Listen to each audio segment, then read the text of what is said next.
qu'à la période historique ou proto-historique, les peuples actuels qui sont au Mali, qui sont au Niger, qui sont ici dans cette région, qui sont en Guinée, qui sont au Sénégal, sont venus du Sahara, tout en venant d'abord plus à l'est, mais qu'antérieurement, leurs ancêtres étaient partis à l'est et étaient venus en Afrique de l'Ouest et encore étaient partis à l'est. Donc ces mouvements de va-et-vient obéissent à des pulsions, à des décompressions et à des segmentations, à la recherche de populations nouvelles. Voilà grosso modo comment de l'Indus, comme moi je disais, de Kouch Balochistan à Kouch, n'est-ce pas, en Mauritanie, il y a ce mouvement de va-et-vient dans la période néolithique et la période proprement historique. En résumé donc, les ancêtres des Peuls, des Wolofs et des Sérères, des Balantes, des Landouma, des Bassari, des Tanda, le groupe Tanda, tout ce groupe-là est Tekrourien et Wakore. Déjà dans Tichit, le Dar Tichit, n'est-ce pas, tout le Tagant, tout l'Adrar, ils sont déjà là, ils ont fait des vestiges, il y a eu des vestiges de villages, ils sont sur les promontoires quand les bas-fonds de ce qui constitue aujourd'hui le bassin sénégalo-gambien n'étaient pas habitables.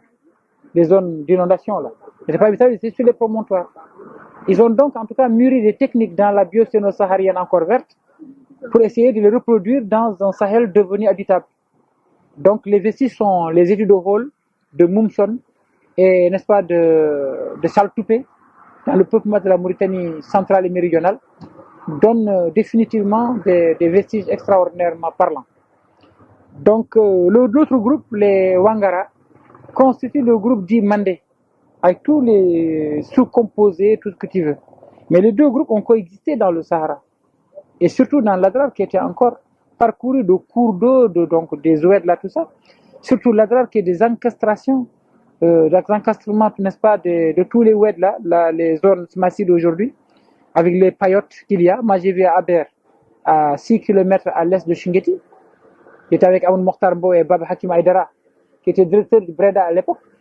Et on est venu inaugurer les villes anciennes. On me l'avait confié le programme, le 16 février 1981. On a vu des sites d'habitat négro-africains. Shingeti, les gens ont carrément dit, les Laglal, nous descendons de ces Soninké-là, qui ont eu à faire cette ville. Mais cette ville est la deuxième sur une ville ancienne. Parce que la mosquée, effectivement, est construite sur une autre mosquée.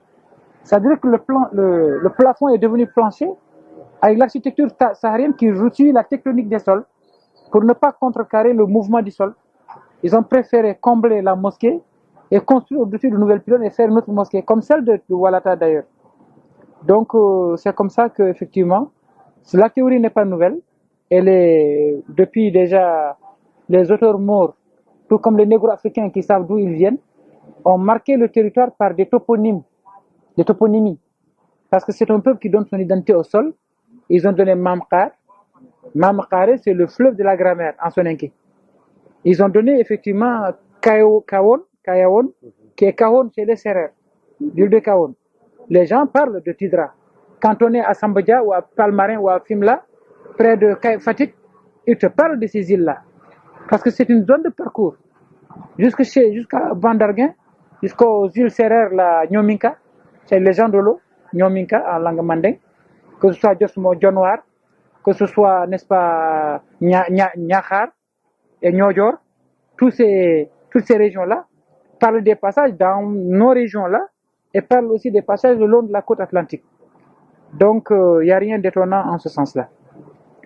Je termine ici pour confirmer ce que tu dis, mais c'est la nouveauté de la thèse qui est nouvelle peut-être pour ceux qui l'ont jamais admise et qui ne l'ont jamais acceptée. Si on l'accepte aujourd'hui, tant mieux. Tu imagines ce que ça va faire en Mauritanie sur la négrité de la Mauritanie depuis les périodes, l'époque immémoriale, et que jusqu'à présent, justement, il y a une continuité historique. Nous savons parfaitement tout le Tagant est peuplé par les dynastes Peul, Lamtermes.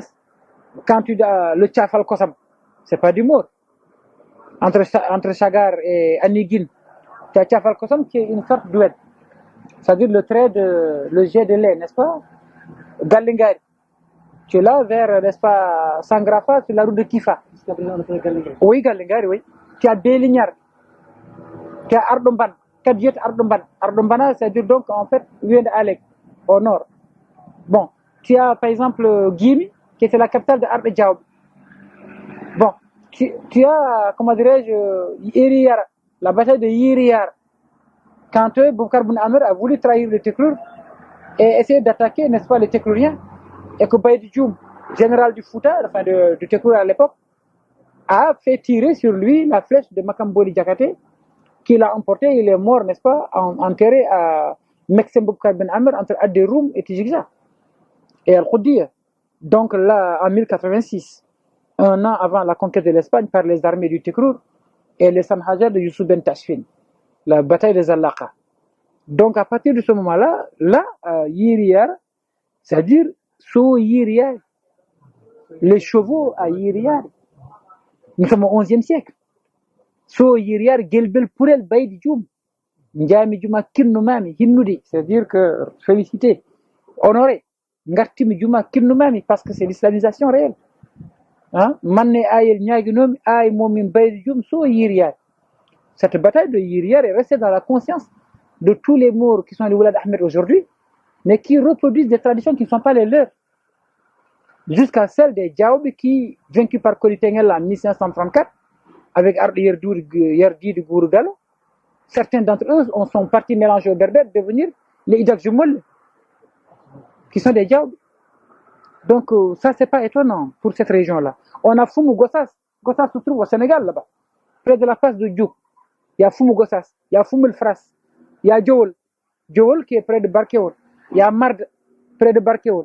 Or, il y a Mard Monde à l'ouest de Bogué, il y a Mard qui est du côté du Sénégal, près de Wourmalé. Donc, il y a Mard au Djolof, comme Djowol, n'est-ce pas, dans le Wallobrak, près de Temenjourki, Temeisalam, entre Takhiyamar, n'est-ce pas, Mérinaguine et le lac de Guière.